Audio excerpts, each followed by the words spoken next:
నమస్తే అన్న. నమస్తే బ్రో. సో ఇప్పుడు పవన్ కళ్యాణ్ గారిది హరిహర వీరమల్లు సినిమా వస్తుంది జూన్ 12 కి. సో చాలా మంది కూడా ఈ సినిమాని కావాలని ఆపేస్తున్నారు, థియేటర్లు బంద్ చేపిస్తున్నారు అంటున్నారు. సో ఇది ఎంతవరకు నిజం అనుకోవచ్చు? ఫస్ట్ ఆఫ్ ఆల్ థియేటర్ బంద్ చేస్తున్నారా మీకు ఎవరు చెప్పారు? ఒక మీ మీడియా వాళ్ళు తప్ప ఎవరు రాయట్లేదు. ఇప్పుడే జస్ట్ ఒక గంటకు ముందు నేను దిల్ రాజు మీటింగ్ జరిగింటే అక్కడికి వెళ్ళా. దిల్ రాజు ఏం చెప్పారంటే ఈ మీడియా వాళ్ళు రాసుకుంటారు కానీ మేమేం చెప్పలేదు.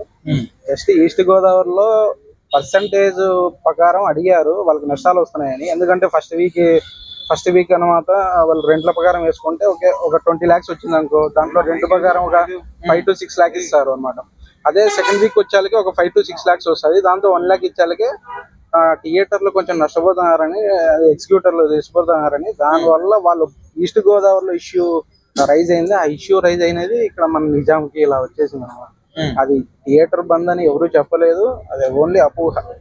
అంటే ఖచ్చితంగా సినిమా మాత్రం సక్సెస్ఫుల్ గా వస్తుంది అంటారు. మేబీ మరి చూడాలి, ఎవరు ఏం చెప్పగలం. ఇప్పుడు మన ఈ సినిమా తెలుసా మీకు? ఎంత ఎక్స్పెక్టేషన్స్ తో వచ్చింది, ఎంత నిరాశపరిచింది. చూసేంత వరకు మనం ఏం చెప్పలేము.